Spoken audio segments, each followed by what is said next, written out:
no livro de Romanos, capítulo 5. Talvez você pense assim, poxa, mas esse ministério tem tanta força na profecia, por que nós vamos ler Romanos? Por que não Apocalipse? Não é verdade?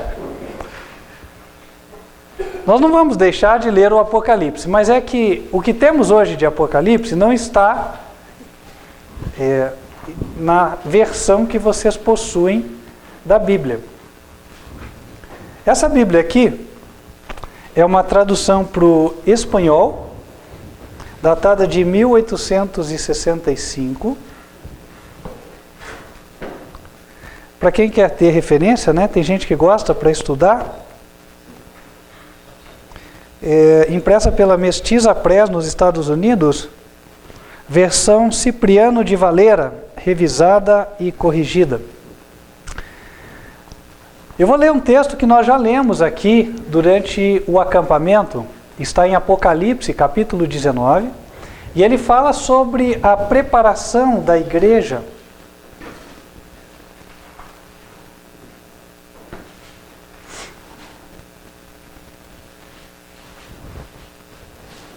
Apocalipse, capítulo 19.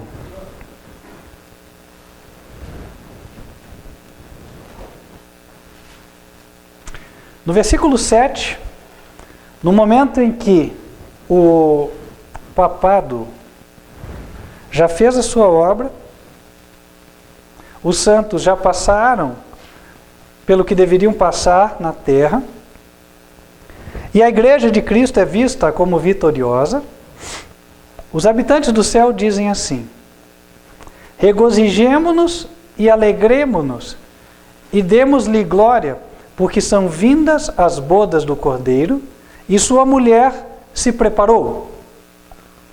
Foi-lhe dado, que se vista de linho fino, limpo e resplandecente, porque o linho fino são as justificações dos santos.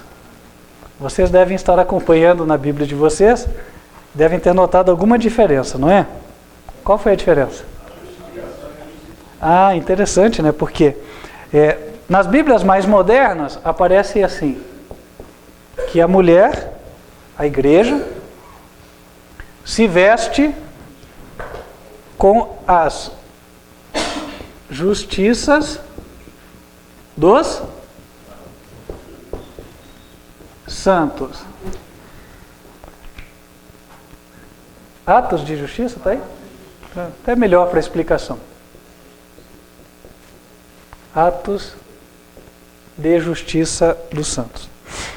Agora, naquela Bíblia, com a tradução mais antiga, nós vemos justificações dos santos. Tem diferença? Tem. Tem sim. Atos de justiça são coisas que as pessoas podem praticar, em tese, né? Eu posso praticar alguma coisa e as pessoas olharem e falar, não, o que ele fez foi justo, certo? Cada um de nós pode fazer isso aí. Agora, justificações dos santos. Opa, daí já tem a ver com quem justifica os santos. Quem é que justifica os santos? E aí Romanos 5 entra para nos ajudar a explicar. Isso tem tudo a ver com a preparação, porque Apocalipse 19 diz que a igreja se preparou. E como ela se preparou? Ela se preparou com um belo cronograma de obras. Até a propósito, seria muito bom que as mulheres também estivessem aqui. Onde estão as cozinheiras? Né? Chame lá, por favor. Porque houve quem perguntasse coisas que têm relação com o que nós vamos explicar aqui, e era bom que estivesse. Né? Irmãos, existe uma diferença entre o que eu faço e aquilo que eu recebo. Certo? Como é que eu vou estar pronto? Porque ali é dito que a mulher se aprontou. A igreja ficou pronta. E aí Jesus vai buscá-la. Vocês já viram noiva se aprontando? Ah. Então como é que a noiva se apronta? Ó, tá aqui o vestido, pode ir lá, quando você estiver pronto, apareça. É assim? Isso é o noivo. Né? Isso é o noivo. Hã? Agora e a noiva? Nossa, todo o rol de amigas, tias, mamãe, tá todo mundo lá, né? Uma no cabelo, outra não sei o quê, e assim vai, né? Arrumando vestido, não é assim? Uma quantidade de pessoas ali trabalhando para ajudar a noiva a ficar pronta. Como foi bem dito, a noiva é aprontada, não é que ela se apronta. A irmã Regina tá aí? É? Não, mas eu estou chamando porque é importante. Não é por mal, não. E não é para puxar a orelha também. Eu sei que ela está trabalhando. Está pensando em nós. Eu sei. Irmãos, então, o conceito de atos de justiça tem a ver com a forma com que nós noivos nos preparamos. Quer dizer, quem já foi noivo, né? Eu fui há muitos anos atrás. E as justificações dos santos têm a ver com a forma com a qual preparam a noiva. E quando a gente aplica isso para a nossa vida espiritual, isso faz toda a diferença. Toda a diferença mesmo, irmãos. Esse assunto é tão básico, mas ao mesmo tempo ele é tão vital. E é por isso que o inimigo faz de tudo para encobrir. Sabe que a Bíblia continua sendo a palavra de Deus, continua revelando a verdade. Só que acontece que o diabo, ele tem trabalhado para tentar obscurecer o que é claro, com pequenas traduções equivocadas, enfim, né, pequenos errinhos aqui e ali, que você detecta rapidamente. Né? Se você é um estudante interessado, compara uma versão com a outra, você logo checa aquilo ali. Mas o leitor descuidado não vai ver. A maioria das religiões hoje, elas apregou que você vai estar bem com Deus se você andar direito. Estou falando alguma novidade aqui?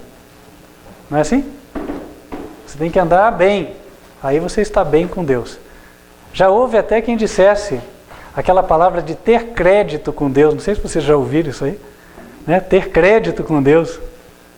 Eu lembro de um pastor amigo meu, falava muito disso, né? Falava, não, ouvi isso aí, achei um absurdo. Aí o pastor dizia, olha, então o fulano lá tem que ter crédito com Deus. Poxa, eu tenho crédito quando eu faço um depósito, né? Mas a Bíblia diz, né, quem deu a Deus para que então Deus lhe devolva, né? Não, tudo vem de Deus. Então, irmãos, a questão está: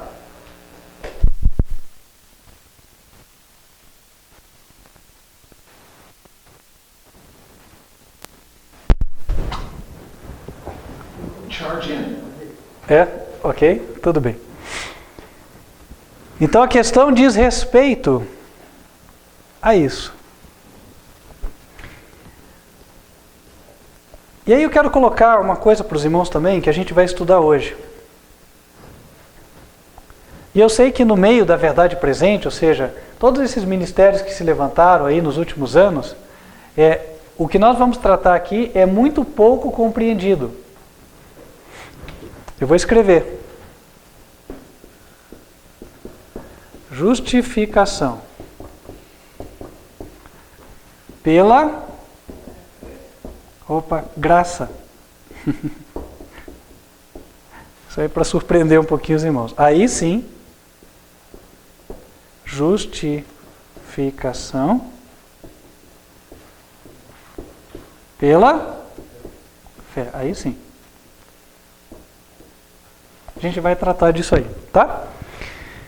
Então vamos lá. Primeiro, como é que a noiva se preparou? Segundo Apocalipse 19, conforme nós vimos aqui na versão antiga. A noiva se preparou do jeito que vocês veem a noiva de hoje se preparar. Se sentou e deixou todo mundo dar um pitaco, desculpe o termo, não é assim? Todo mundo ajudar, colocar ali, até que ficou tudo perfeito. O ensino aqui é o seguinte, ela deixou outros fazerem nela. E é uma coisa que acontece só no casamento, né? Ou não?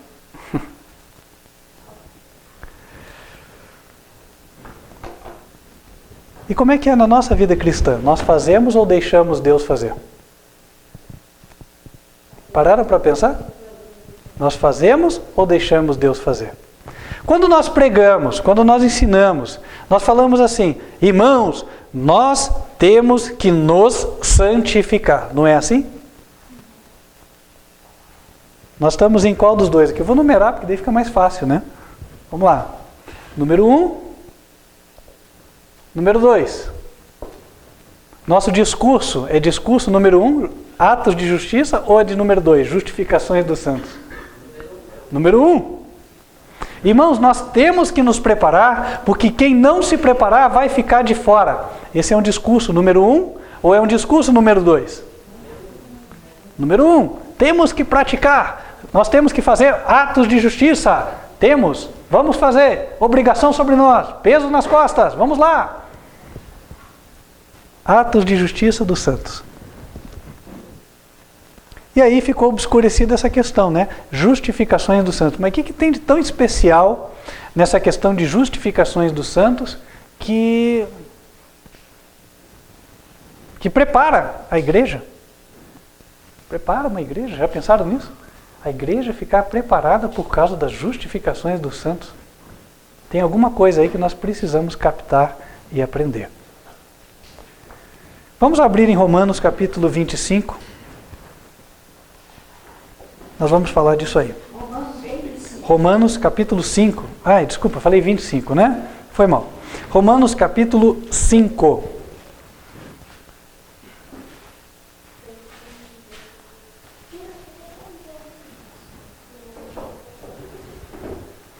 Versículo número 1. Sendo, pois, justificados pela fé, temos paz com Deus por nosso Senhor Jesus Cristo, pelo qual também temos entrada pela fé a esta graça, na qual estamos firmes, e nos gloriamos na esperança da glória de Deus. E não somente isto, mas também nos gloriamos nas tribulações, sabendo que a tribulação produz a paciência, e a paciência a experiência, e a experiência a esperança. Irmãos, isso aqui é igualzinho à nossa experiência? Vem a tribulação, a gente já fala, glória a Deus, é assim? Okay. Será que eu estou olhando para essa congregação? Ué, mas não é o que Paulo disse? Geralmente, né? E não adianta que ninguém se fazer de bom, né? Porque eu sei, às vezes ligo lá para o irmão, ei, irmão, mas tá... Eita, irmão, tá difícil. Né? Ei. Aí depende da região do Brasil, né? Uma pode ser, meu, tá aperreado aqui, né? No outro lá, né?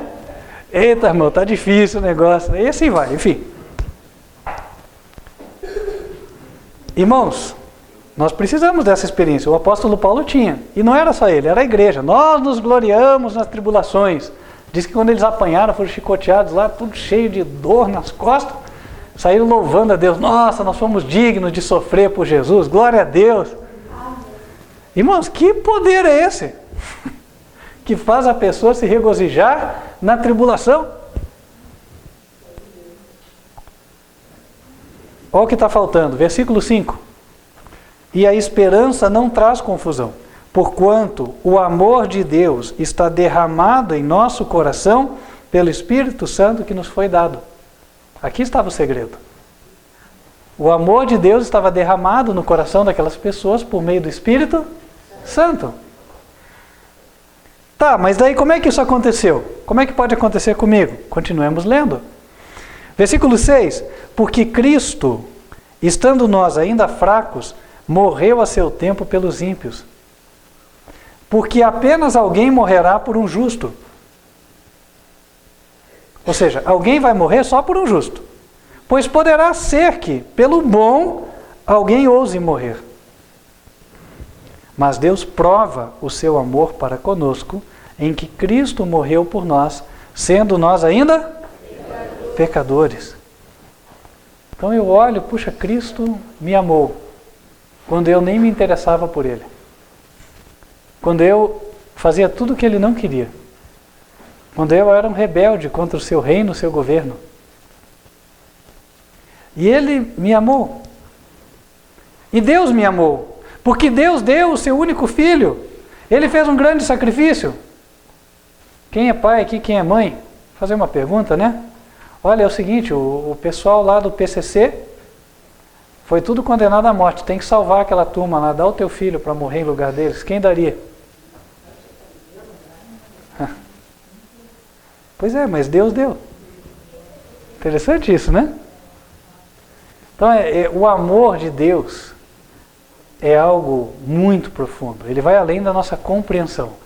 A única coisa que a gente pode fazer é abrir a porta do coração e deixar ele entrar. Porque produzi-lo, nós jamais seremos capazes. Entende? Então é um dom divino. Por isso que, mediante o Espírito Santo, Deus derrama o amor em nossos corações. E aí, quando eu vejo, eu olho, alguma coisa acontece. O povo de Israel estava como a gente está acostumado a ver, né? Todo dia, e aí, como é que você está hoje na tua barraca? Ih, rapaz, foi difícil hoje, sabe? Problema, na verdade, qual que é o problema hoje? Não, o problema é o seguinte, meu filho está cansado de comer maná, só tem maná todo dia. Né? Ó, tem bolo de maná, biscoito de maná. Na hora do almoço tem arroz de maná. Né? E para beber não tem nada para dar nenhum gostinho, é só água. Suco de maná. Né? Só maná, maná. E o outro falou, é mesmo, né? Eu também estou cansado, rapaz, sabe que estou aguentando mais isso aí. Você lembra o gosto lá da cebola no Egito? Olha, sabe que eu estou até esquecendo, faz tanto tempo que eu não como uma. Né? E aí, né, quando você começa a pensar no que está ruim, às vezes nem pode ser um problema, mas você cria o problema. O problema fica desse tamanhão na tua mente, não é assim? Nós somos o que nós pensamos, irmãos. Né? Então nós temos que pensar certo. Mas os israelitas eram como alguns que nós conhecemos hoje, né? Não nós, né? Que sempre estavam pensando na dificuldade do dia. Tá doente? Não. Não, mas é que sabe o que acontece? Hoje eu pisei numa pedrinha ali, tá me dando uma dorzinha no dedo mindinho, tá me incomodando, rapaz, você sabia? Né? O assunto podia ser tanto outro assim, né? Mas aí a gente parece que gosta de se fazer de vítima. Não é verdade? O ser humano é expert em se fazer de vítima. Daí, aquilo vai amadurecendo, né? Daqui a pouco, não, vamos falar com Moisés lá, esse negócio aí, ó. Moisés, se a gente deixar por conta dele, nós vamos ficar comendo maná a vida inteira. Ele falou que a gente ia lá para Canaã, coisa nenhuma, só estou vendo deserto aqui, ó. Vamos falar com ele. Acho que o caminho, inclusive, estava errado, ó. Fulano ali falou que já ouviu alguém dizer que o certo, o caminho mais curto era ali, ó. Por que nós estamos vindo para cá? E aí falaram, acho que esse Moisés é o seguinte, ele quer ser o chefe, esse é o problema. Não é assim? Esse é o problema. Não, mas tem outro fulano ali, também tem muita experiência, ó. Vamos falar com ele. E aí é que saíam, né, aquelas insurreições todas. Aí Deus olhou para tudo aquilo ali e entendeu que era hora de dar um basta.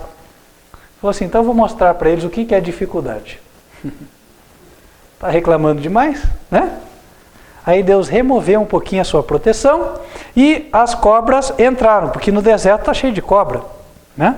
As cobras entraram e começaram a picar as pessoas e as pessoas começaram a morrer. E agora, de fato, eles tinham algum bom motivo para reclamar. Só que daí a consciência tocou e eles falaram para Moisés, Moisés, nós pecamos, né? Aí Deus fala para Moisés, olha, põe um madeiro e põe uma serpente no madeiro. Será que aquele que olhar para o madeiro viverá? Números. E aí, a pessoa que olhava era curada. Nós temos a doença do pecado, da murmuração, da reclamação, do não estar satisfeito. E essa doença pode ser curada.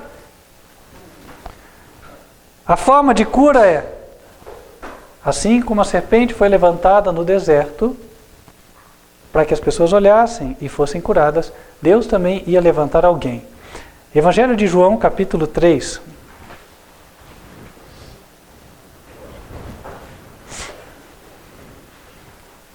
Versículo 14.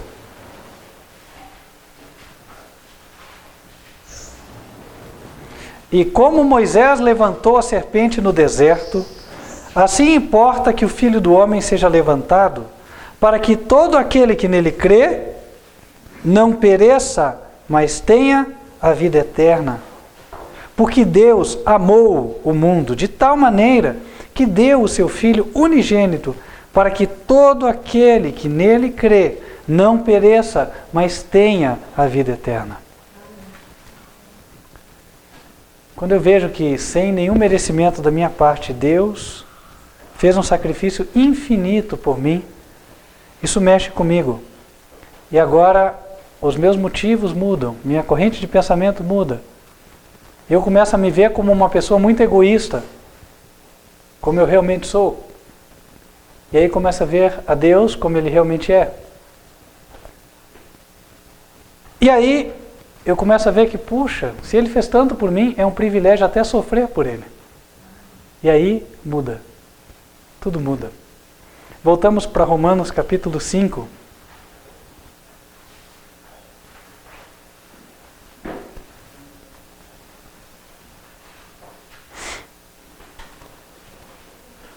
Versículo 8. Mas Deus prova o seu amor para conosco, em que Cristo morreu por nós, sendo nós ainda pecadores. Isso tem que operar algo dentro de nós. Religião não pode ser só eu discutir se Trindade é certo e errado, se o dia de repouso é o sábado. Religião, irmãos, tem que começar ao pé da cruz. A experiência com Jesus. Isso é que nos muda na prática. A doutrina tem a sua importância. Doutrina significa ensino. O ensino tem a sua importância. Só que se eu não tiver em primeiro lugar aquilo que me motiva a obedecer, de nada adianta o ensino. Já viu criança que tem problema psicológico? Aí você tenta trabalhar com ela na escola, né? E ela nunca obedece. Conversa, tenta daqui, tenta dali, nada. Às vezes o problema é porque em casa ela não é amada. E aí ela vira uma criança problema, porque ninguém dá atenção para ela e ali ela quer chamar a atenção. Em outras palavras, ela está dizendo, olhem para mim, eu existo. Não é verdade? Todo mundo gosta de se ver, se sentir amado. E isso nós encontramos em Deus. É por isso que, quando Deus inicia a explicação da lei, lá no livro de Deuteronômio, Deuteronômio significa explicação ou entrega da lei, uma das primeiras coisas, ou para dizer a primeira que aparece, é: ouve Israel. Ouve. Jeová, o nosso Deus, é um. Amarás o Senhor teu Deus de todo o teu coração, de toda a tua alma e de todo o teu entendimento. Ou seja, crie primeiro um laço de amor. O carro quebrou na estrada, está longe do posto de combustível, a estrada não é pedagiada, você não tem telefone de guincho. E agora você começa a clamar a Deus, Senhor, misericórdia. Aí aparece uma pessoa de boa vontade, encosta e ele fala, olha, eu tenho uma corda. Que tal se eu amarrar o teu carro? Nossa, amém, né? Amarra e vamos. Se a corda arrebentar, irmãos, o que acontece? Fica na estrada, não é assim? Então, as ordens de Deus são como os quilômetros da estrada, nós temos que percorrer. Só que sem a corda não dá. Entenderam? E a corda que nos liga a Deus são laços de amor. Deve existir o amor entre nós e Deus.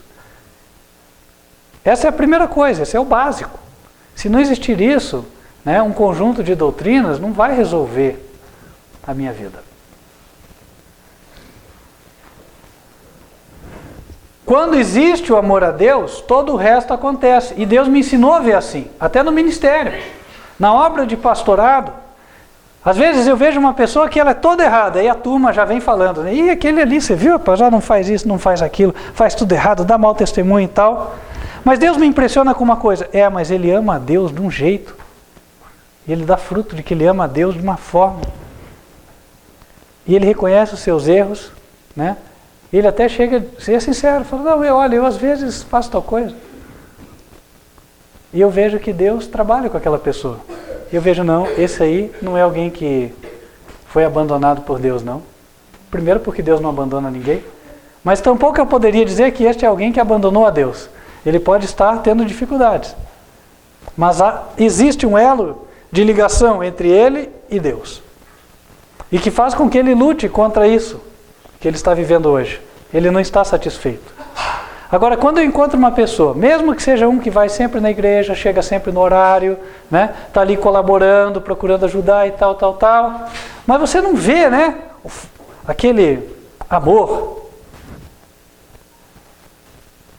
aquele fervor. Tem gente que fala o fogo, né? Mas aí o fogo confunde-se um pouco, né? O fervor, eu acho que seria a palavra mais adequada. Você não vê aquele fervor. Cedo ou tarde aquela pessoa está fora do ministério. Porque se não houver o elo de amor, um dia ela sai. Isso aí é que nem casamento onde não há amor. Só está faltando aparecer a pessoa certa por fora. Não é assim? Tem que haver o amor. Havendo o amor, tudo o mais vai. Casal que se ama pode ter um monte de problema. Atrito, aresta, briga, tal, mas sempre se resolve. Né? Casal que não se ama, irmão, porque um aperta a pasta de dente no começo, o outro aperta no final, é motivo da separação. Né? Estava procurando um motivo. Não é assim? Então é a mesma coisa, irmãos, aqui para nós, sabe, com Deus. Né? Ou a gente ama Deus, ou a gente não ama Deus.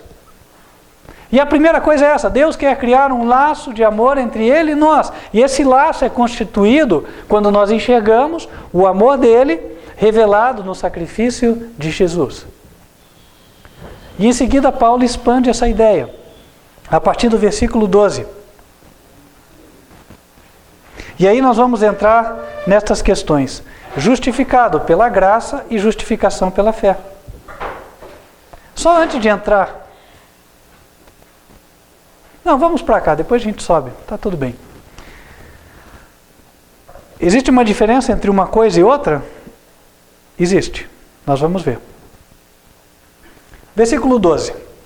Pelo que, como por um homem entrou o pecado no mundo, e pelo pecado a morte, assim também a morte passou a todos os homens, por isso que todos pecaram.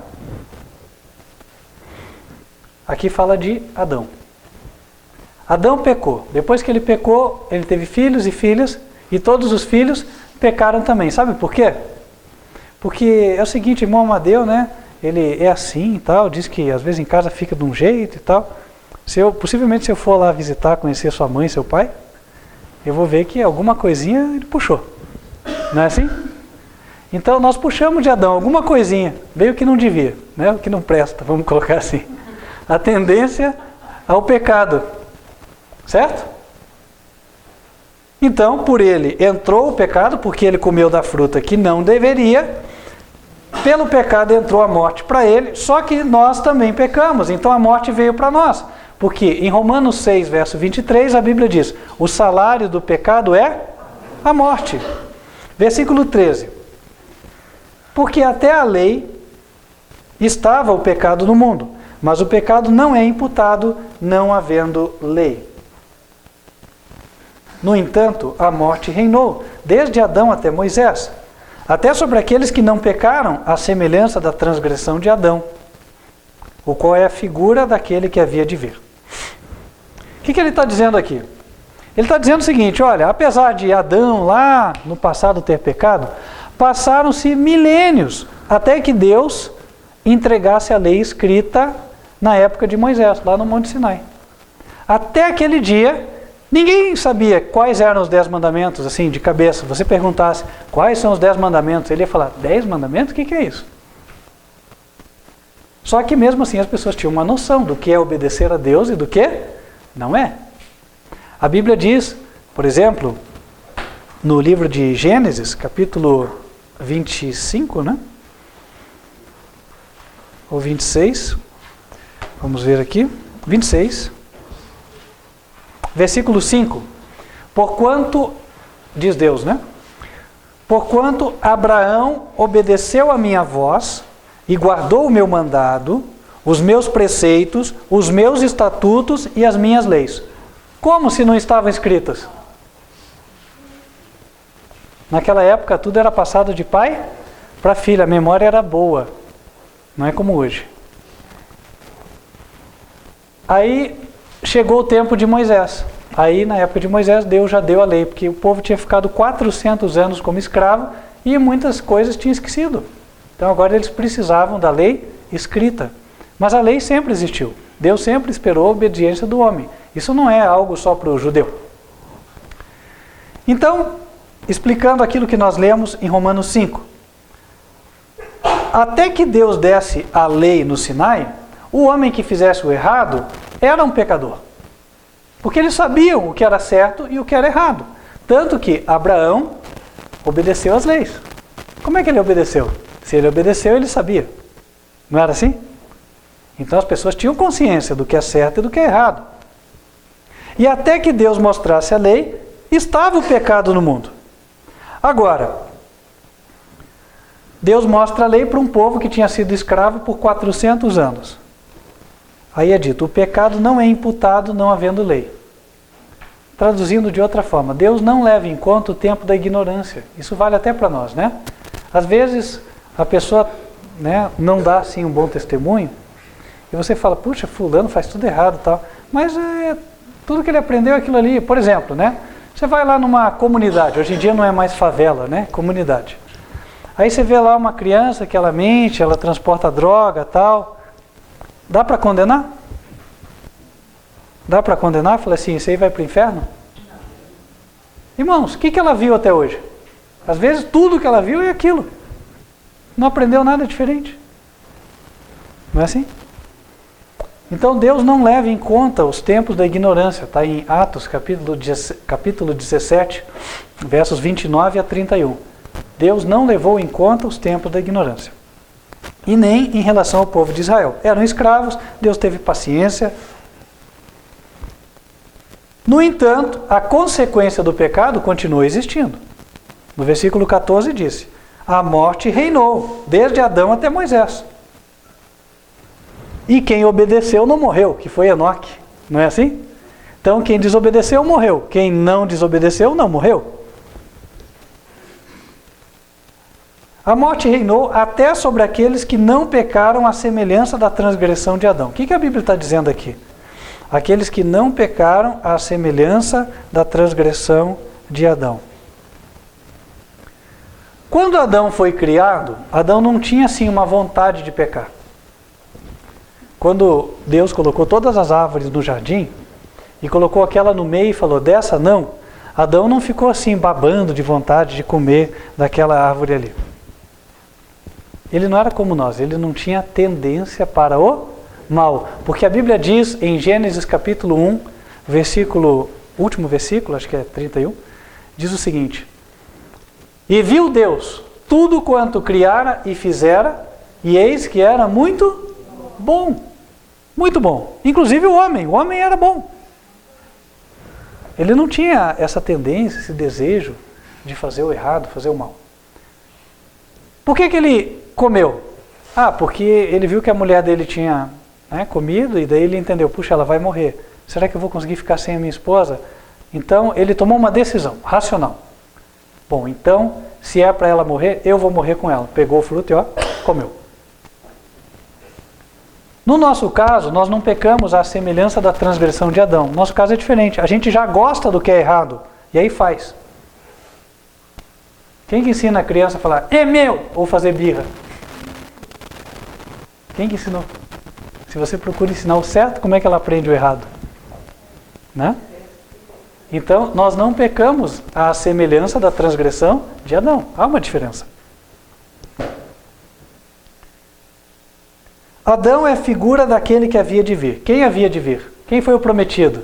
Jesus. Jesus é chamado o segundo Adão. Adão é o pai da humanidade, mas infelizmente ele caiu, ficou como símbolo do pai da humanidade caída. Jesus veio como segundo Adão, venceu o pecado. Então ele ficou o símbolo do pai da humanidade regenerado. O pai da humanidade vencedora. Voltando a Romanos, capítulo 5, agora no versículo 15. Explicado o problema do pecado, agora ele vai explicar a solução da justiça.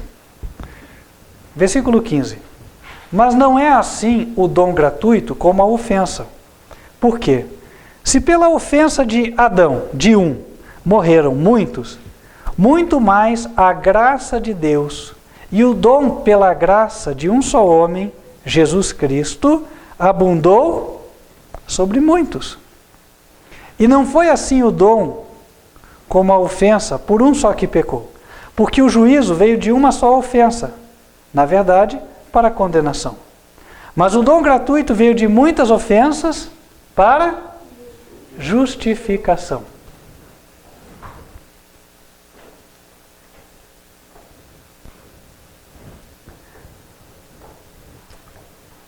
Alguém encontrou um registro na parede e aí foi abrindo, mas ele tinha a mão pesada, né? E aí ele acabou usando mais força do que deveria e o registro saiu na mão dele. Quando saiu na mão dele, saiu aquele jato de água e molhou todo mundo. Um só gerou um problema que afetou a todos. É o caso com Adão. Adão pecou, mas o problema dele foi transmitido a todos nós, afetou a todos. Agora, o dom da justiça de Deus é o processo inverso. Alguém tomou esse registro da mão dessa pessoa, veio até aqui, tampou o buraco e rosqueou de novo, fechou. Então a água parou de molhar a todos. Entenderam? Essa é a ideia transmitida aqui. A graça de Deus e o dom pela graça de um só homem. Todos nós estávamos condenados à morte, porque todos pecaram. Agora, Deus oferece a Jesus. E Jesus se auto-oferece para nós. E esse dom gratuito, segundo diz o verso 16, ele pega essas muitas ofensas, esses muitos pecados, e resolve todos eles. E é como se ele pudesse juntar toda essa água de novo, e ó, recolocar aqui. A gente faz isso em vídeo, né? Até o pessoal acha legal isso, né? Você volta o vídeo para trás, então a água que estava indo, ela volta. Então, é isso. O dom, a oferta, o sacrifício de Jesus, ele pegou todos os pecados e justificou a todos. Mas isso tem a ver com a graça de Deus, que a gente leu no verso 15. Isso chama-se justificação pela graça. Quantos foram justificados pela graça no planeta Terra? Todas as pessoas do planeta Terra. Todos. Vou colocar aqui.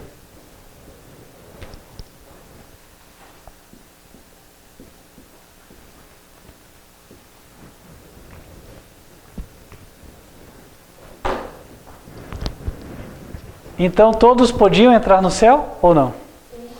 Sim. Aí eu volto a uma questão que a gente já postulou aí em outros sermões. Quando uma criança nasce lá na maternidade da tua cidade, ela nasce com o passaporte para entrar para o céu ou para ir para o lago de fogo? Passaporte para ir para o céu. Quem comprou esse passaporte? Jesus.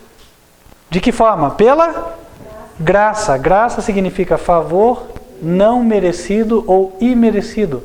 Foi um favor que Deus fez para nós. Alguém merecia? Não. A Bíblia compara a justificação com o dom da primogenitura. Abram lá em Hebreus, capítulo 12. Ela fala que todas as pessoas que têm o seu nome escrito no livro da vida fazem parte da igreja dos primogênitos. Hebreus 12, versículo 22. Paulo fala para os crentes.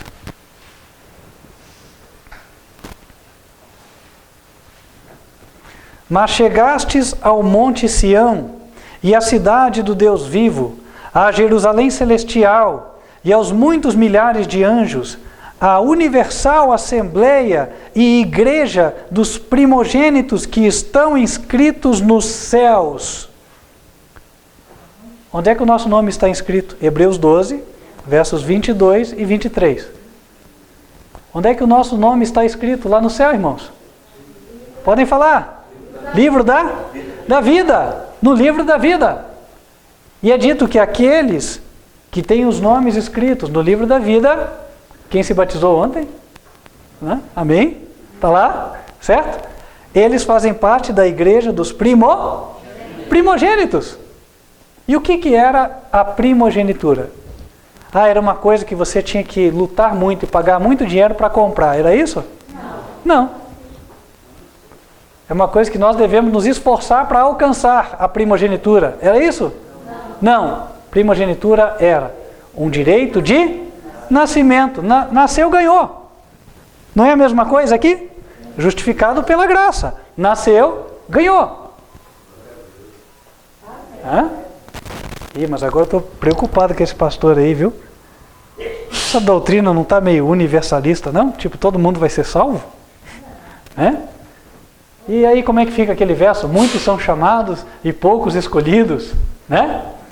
E tantos outros, né? Porfiai por entrar pela porta estreita, porque são poucos os que se acertam com ela.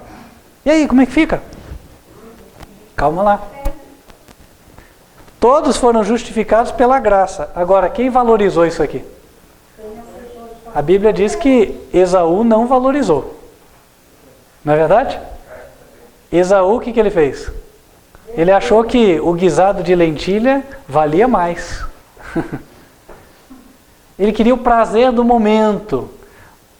Ele falou, eu estou com fome, estou morrendo de fome aqui, que me importa a primogenitura? Jacó, passa para cá já esse guisado de lentilhas. O irmão postou uma coisa interessante.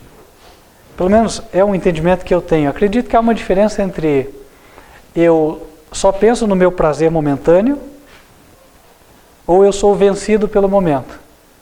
Né? O vencido pelo momento traz mais a ideia de que eu lutei, mas me parece que eu não tive forças. Né?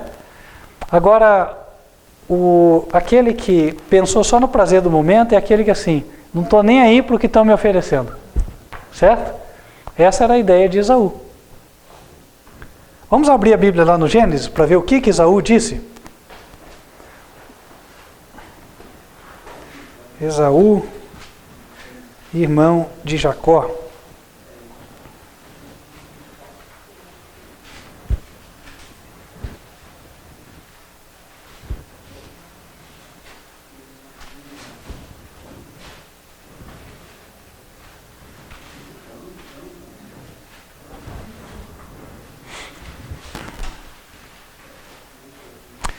Gênesis 25, versículos 30 em diante. E disse Esaú a Jacó: deixa-me, peço-te, comer desse guisado vermelho, porque estou cansado. Por isso se chama o seu nome Edom, que significa vermelho. Então disse Jacó: vende-me hoje a tua primogenitura. E disse Esaú: eis que estou a ponto de morrer, para que me servirá logo a primogenitura? Então disse Jacó: jura-me hoje. E jurou-lhe, e vendeu a sua primogenitura a Jacó. E Jacó deu pão a Esaú e o guisado de lentilhas. E ele comeu, e bebeu, e levantou-se, e foi-se. Assim, desprezou Esaú a sua primogenitura. O que aconteceu? Esaú desprezou. E o que acontece, irmãos, hoje em dia? Irmãos, vamos fazer trabalho missionário. Toma aí um folhetinho para cada um. Aí você chega na rua, tem alguém passando. Ô, tudo bem, o senhor gostaria do folhetinho? Não, obrigado. O que ele fez? Desprezou. Na família, fulano não está procedendo bem. Olha, eu queria falar com você, sabe aquele assunto assim e tal, não sei se você já considerou, mas eu acho que esse caminho aí não vai dar o melhor resultado, hein, tal. Ó, lá vem você querer mandar o que eu quero fazer? Ó, cuida da tua vida que da minha cuido eu. O que ele está fazendo? Desprezando. Há uma série de outras situações onde isso pode acontecer, né? Fulano, queria conversar com você. Pois não, o que é? Não, sabe, é que eu vejo que você está agindo assim, mas eu já vi pessoas que fizeram assim e o resultado não foi bom. Se eu fosse você, eu considerava isso aí. Pensa em tal coisa, tá? Aí parece que você está falando para a múmia, assim, né? Não, tá bom. Aí sai, você já sabe, não vai fazer nada. Né? Então, irmãos, sabe, há diversas formas de nós desprezarmos a Jesus e o conselho de Deus. A justificação foi dada, comprada a um preço infinito. Pela graça de Deus, ela foi concedida a todos. Deus colocou um guarda-chuva aqui sobre todo o planeta Terra para impedir que as mais terríveis maldições caíssem sobre nós. O salário do pecado é a morte, não é? Então por que a pessoa não morre na primeira vez que ela peca? É a misericórdia, né? Então alguém comprou um tempo de oportunidade para nós, não é verdade? Deus faz chover sobre justos e sobre injustos. Mateus 5, 45 a 48. Deus faz chover sobre o justo e sobre o injusto. O injusto, aquele que nunca vai aceitar Jesus, vai morrer como ímpio, pois Deus faz chover todo dia para ele. Como é que isso foi possível? Como é que Deus pode dar vida para um transgressor? Porque Ele justificou ele pela graça. Deu uma oportunidade. Agora, o que Ele fez com essa oportunidade?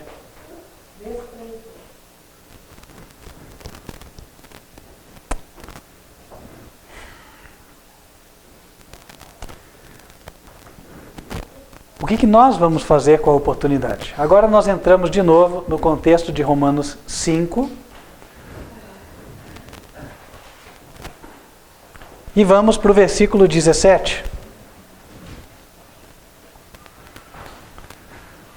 Porque se pela ofensa de Adão, de um só, a morte reinou por ele, então ele trouxe a morte para todos os seus descendentes, que somos nós, muito mais os que recebem a abundância da graça e do dom da justiça reinarão em vida por um só, Jesus Cristo. Opa, aqui ele traz uma palavra adicional. E essa palavra faz toda a diferença. A palavra recebem. Existem aqueles que recebem. Existem os que desprezam, nós falamos dos que desprezam, mas existem aqueles que recebem. Recebem o dom, recebem o presente, foi dado na nossa mão e valoriza. Olha que legal! Né? E esconde assim. Mas quem mais valoriza, irmãos, é quem mais sente a necessidade. Por isso que nós precisamos olhar para a cruz e ver quão ruins nós somos, e aí ver quanto nós precisamos, e aí valorizar o perdão de Deus. Um exemplo. Te dou R$50 na mão, falo para você ir na loja de brinquedos. Pode escolher o melhor brinquedo e você vai dar para uma criança. Então, eu vou te dar 2 perfis de crianças para você entregar esse brinquedo. E eu quero que você me diga qual vai ser a reação da criança. Certo? Primeiro perfil, criança do casal milionário. Nem sabe quantos brinquedos tem em casa. Entra na brinquedoteca, não sabe nem com o que vai brincar a cada dia. Quando você chegar e mostrar esse brinquedo de R$50, o que é que ela vai fazer com ele?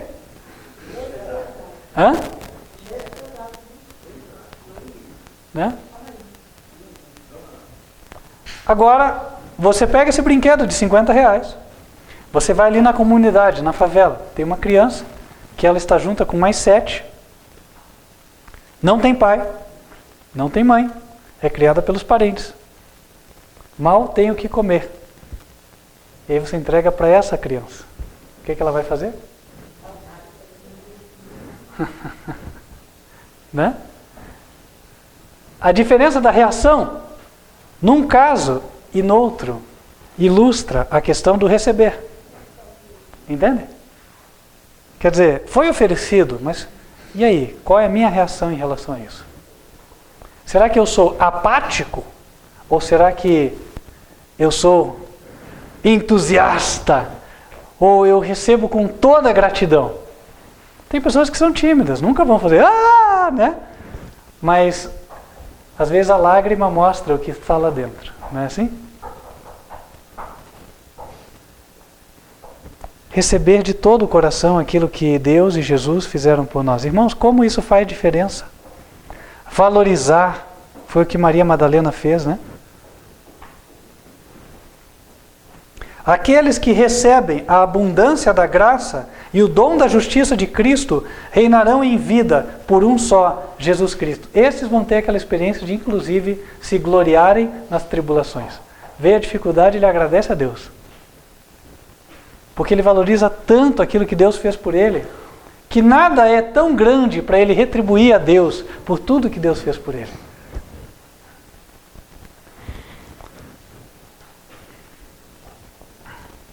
Versículos 18 em diante. Pois assim como por uma só ofensa veio o juízo, só pelo Adão comer da fruta lá, veio sobre todos os homens a condenação, assim também por um só ato de justiça, a morte de Cristo na cruz, veio a graça sobre todos os homens para a justificação de vida. Porque como pela desobediência de um só homem, muitos foram feitos pecadores, assim pela obediência de um, muitos serão feitos justos. Muitos vão aceitar, e ao aceitar serão justificados pela fé. Então, justificação pela fé é para os que recebem.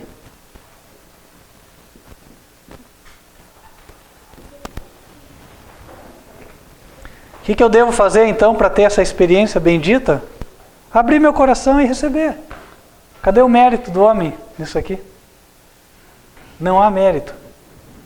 Abram em Romanos capítulo 3, versículo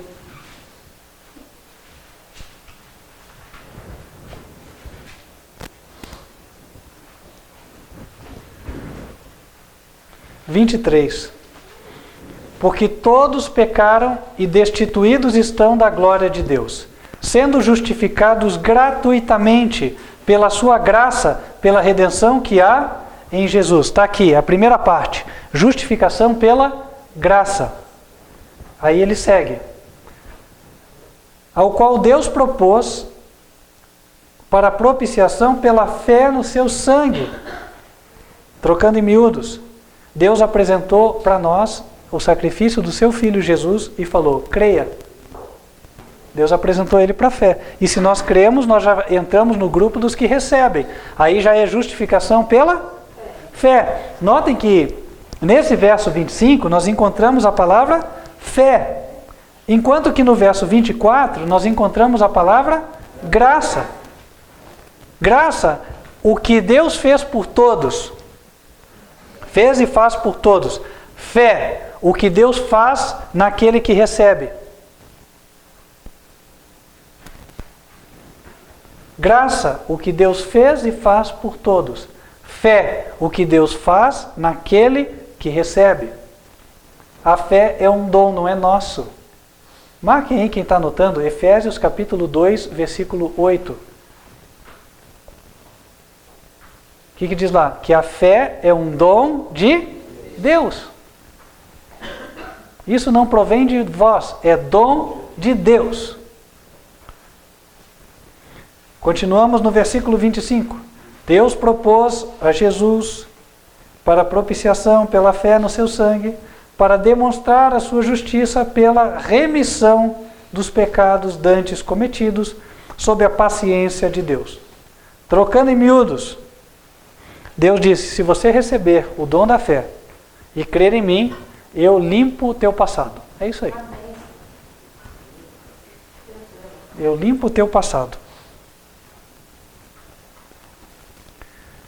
Versículo 26. Para a demonstração da sua justiça neste tempo presente, para que ele seja, então é ele o bom da história, nós não.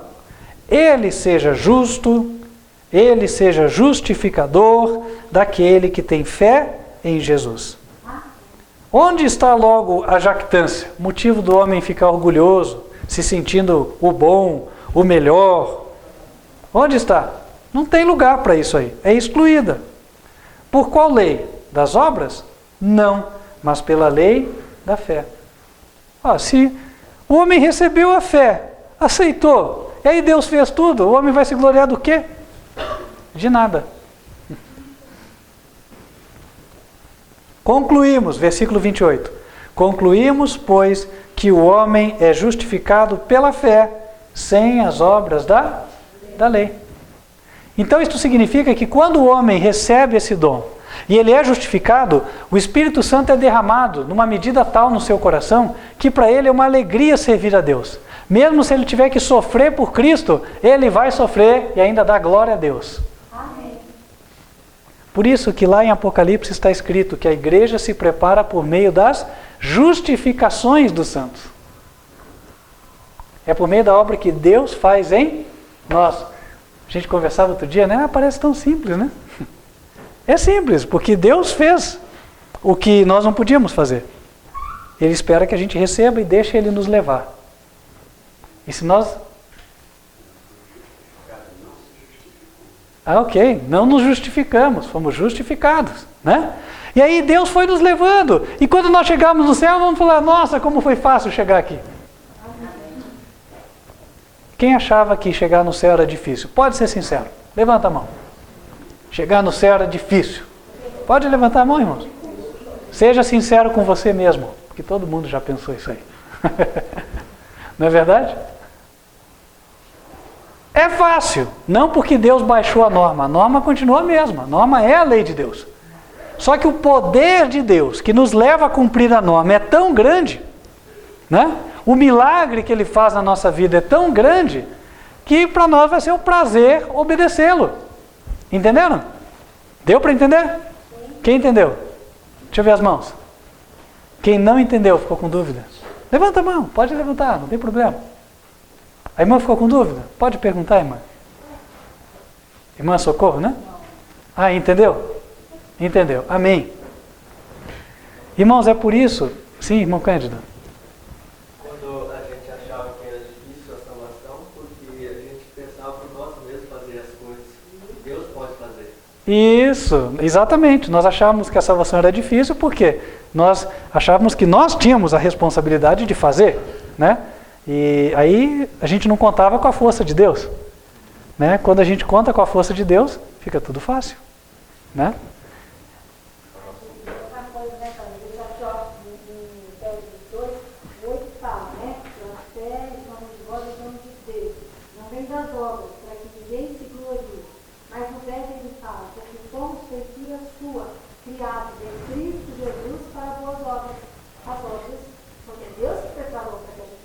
Ok, então isso, depois Efésios 2, capítulo 2, versículo 10. Porque somos feitura sua, criados em Cristo Jesus para as boas obras, as quais Deus de antemão preparou para que andássemos nelas.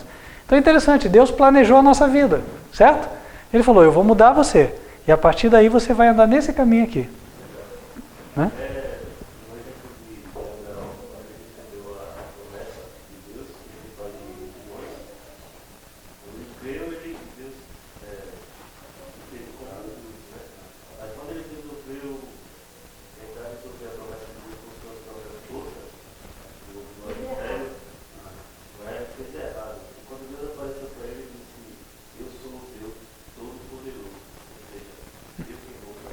Amém, exato, né? Quando Abraão tentou cumprir a promessa se envolvendo com a mulher de fora do casamento, gerou um problema, né? Aí Deus disse para ele, eu sou o Deus Todo-Poderoso, anda na minha presença e ser perfeito. Nós podemos ser perfeitos andando na presença do Senhor. O poder dele nos habilita. Sim, Nina? Compete a mim continuar. Permanecer. Irmãos, o que compete a nós é continuar sempre recebendo. Pega um galho aqui fora e corta ele da árvore, seca. Não é assim? Jesus usou aquele exemplo da videira. Ele é a videira e nós somos as varas. A seiva sai do tronco central em direção aos ramos, certo?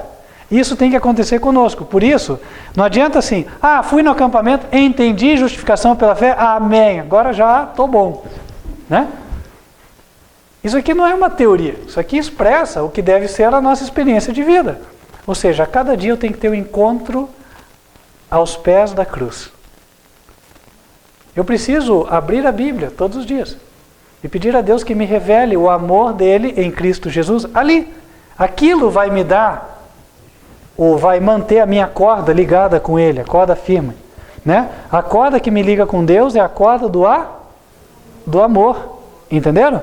Então, e amor, irmãos, tem que ser alimentado. A gente fala muito disso em casamento, né? Porque é nos detalhes, não sei o que e tal, que você tem que fazer. Mas e com Deus, não é nos detalhes também? Os detalhes não fazem a diferença? Sim, irmã? Então, assim, eu entendi que para a gente renunciar ou abandonar os nossos pecados, a gente não tem que primeiro abandonar os pecados para ir a Jesus. A gente tem que ir primeiro a Jesus, e esse encontro com Jesus nos faz abandonar o pecado. É isso, amém, é isso, né? Então, isso até vai nos ajudar, porque às vezes a gente cobra, né? Ou da gente mesmo ou de outros. Não, você tem que fazer, tem que fazer, tem que fazer. Mas se não tiver lá dentro, né, aquele combustível da máquina, que é o amor de Deus, a máquina não vai andar. Né? Tem que estar o amor de Deus. Por isso o apóstolo Paulo disse em Romanos 5, no versículo 5, o amor de Deus está derramado em nosso coração pelo Espírito Santo. Quando o amor de Deus está derramado, aí tudo bem, eu obedeço a Deus. Amém. Né? Então, se eu hoje não tenho vontade de obedecer a Deus, eu preciso orar e falar, Senhor, conceda o teu amor no meu coração. Eu preciso de um milagre. Quando o milagre acontecer, eu vou fazer com alegria, inclusive. Enquanto o milagre não acontece, eu faço chorando. Não é assim? É verdade, irmãos. Eu vejo, sabe, na vida cristã é assim, é interessante isso. O processo, né, pelo qual Deus nos conduz. Primeiro Deus te fala o que fazer, você odeia aquilo. Né?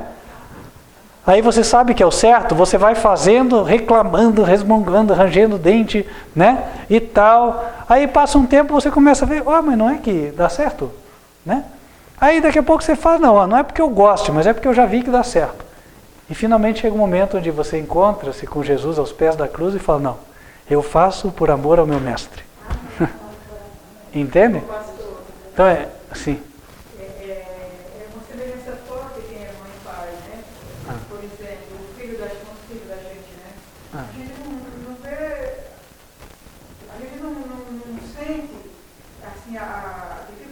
De servir o filho da gente está precisando. A gente passa por cima de tudo. Não é verdade? E a gente nem percebe. Amém. Mas por quê? O que é que move a gente? Eu posso contar um pequenininho de explicação para o seu livro, Tá. E 1 minuto, bem resumido, irmão. Tá bom? Eu saí da minha casa e eu não sabia de nada, muito buscando na rua. Aí de repente eu falava, o cara veio procurar o pescoço do Reginaldo, final do meu filho, que tem 44 anos agora. Irmão, eu não sabia de nada, eu cheguei assim, quando eu fui chegando assim, o carro foi dando um arranco no carro em cima do Reginaldo. E eu automaticamente eu atravessei na frente. Depois eu fiquei pensando na atitude. Por isso que se eu tivesse uma aqui, eu não andava. Eu vou ficar em cima do Reginaldo. Quando eu automaticamente atravessei na frente, ele freou o carro. Deu para entender. O amor de mãe, né?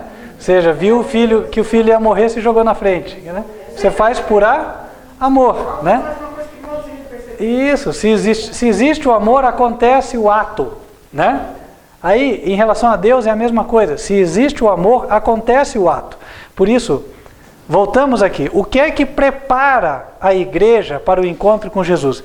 É o trabalho de Deus neles. São as justificações dos santos. Quem faz as justificações? É até interessante o plural, né? Porque é mais de uma. É a justificação pela graça e a justificação pela fé. As justificações feitas Pelos santos, elas preparam os santos. Ou seja, irmãos, quem foi justificado, né, recebe o Espírito Santo, ele fica na posição em que Adão estava antes. Né? Adão, ele tinha vontade de fazer o errado? Não. Nós temos? Temos. Vamos ser sinceros, certo? Temos. Só que daí, quando entra o Espírito de Deus dentro de nós, ele reverte a tendência. Abram lá em Gálatas, capítulo 5. Volta para a origem, né, pastor? Volta para a perfeição de Deus. Isso. E enquanto permanecemos na fé, permanecemos neste estado. Né? Gálatas, capítulo 5, versículos 16 até 18. Digo, porém, andai em espírito e não cumprireis a concupiscência da carne. Qual é a ideia? O espírito é mais forte do que a carne. Carne é o meu desejo pessoal, certo? Mas quando o Espírito de Deus, ele encontra um espaço no meu coração, quando eu recebo o Espírito de Deus, ou seja, quando eu abri a porta, aí acontece que Deus me põe uma força de vontade superior ao meu desejo carnal, correto? E aí eu venço. Versículo 17. Porque a carne cobiça contra o Espírito, e o Espírito contra a carne.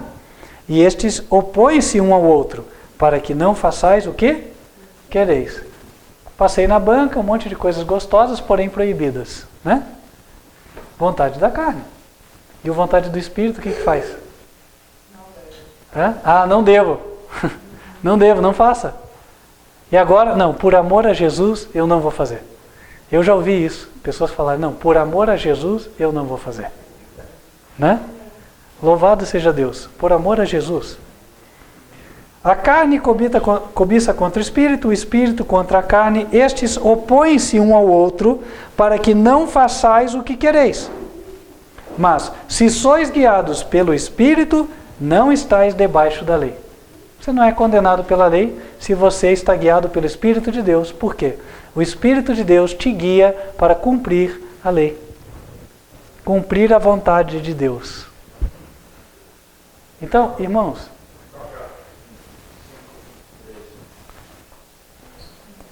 isso, igual Gálatas 5, 22 e 23, né? Fala do fruto do Espírito, qual é? Em seguida diz, contra estas coisas não há lei, né? Então, meus queridos irmãos... E a lei se explica no coração, né? A gente faz por amor, com gosto, não importa mais fazer o que está aqui na minha mão. Amém, a lei é escrita no coração. Isso, eu faço porque amo a Deus, né? Então, irmãos, eu creio que até onde fomos, basta para o propósito da mensagem de hoje, porque me parece que nós entendemos. Amém. Não é verdade? Irmãos, que nós vivamos essa experiência. É o sincero desejo de Deus. Como é que você vai renovar isso dia a dia? Porque eu sei que essa dúvida fica, né? Quando você chegar na tua casa, tome um tempo, quando você acordar, para ler a Bíblia e antes ore. Fale a Deus o seguinte, Senhor, eu gostaria que o Senhor revelasse o teu amor pelo sacrifício de Jesus através da tua palavra. Me ajude. Aí você vai ler. E aí você leia. E aí, quando Deus te impressionar no coração que já está bom, fecha a tua palavra, agradeça, vá para o teu dia. E confie que Deus vai fazer a obra, porque Deus faz. Entendem? Se entregue nas mãos de Deus, deixa Ele levar. Essa é uma dificuldade que as pessoas têm, né? Mas se a gente se jogar nas mãos de Deus, tudo vai dar certo. Amém? Não ficamos na condição de Paulo, capítulo 7. Ok, bem comentado, né? Romanos 7. Os irmãos vão poder estar aqui logo depois do almoço para outra mensagem, porque nós podemos tratar de Romanos 7, né? Que é a luta, né? Da pessoa. O que eu quero não faço, o que não quero eu faço. Mas quando chega Jesus, tudo muda. Não é verdade? Tudo muda para ser como está sendo agora. Entende? Mas nós vamos poder tratar disso então, logo após o almoço, até para não cansar muito. Temos tempo aí de todos se alimentarem também. Pode ser? Amém? Então vamos nos colocar de joelhos, vamos falar com Deus.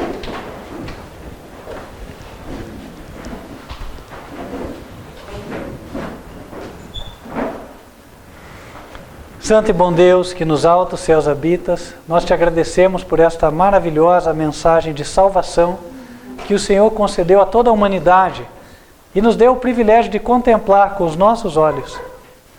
Pedimos a Deus que o Senhor faça todo este milagre nas nossas vidas. Amém, Senhor. Como pecadores, queremos abrir os nossos corações agora e dizer que estamos abertos para receber o teu dom. Estamos abertos para receber a tua justificação e a tua graça. E que o Senhor opere o milagre prometido nas nossas vidas. Prepara-nos como tua igreja, para que em breve, quando Jesus voltar nas nuvens do céu, estejamos nós de braços abertos, te esperando. Amém. Pedimos estas bênçãos em nome de Cristo Jesus. Amém. Amém.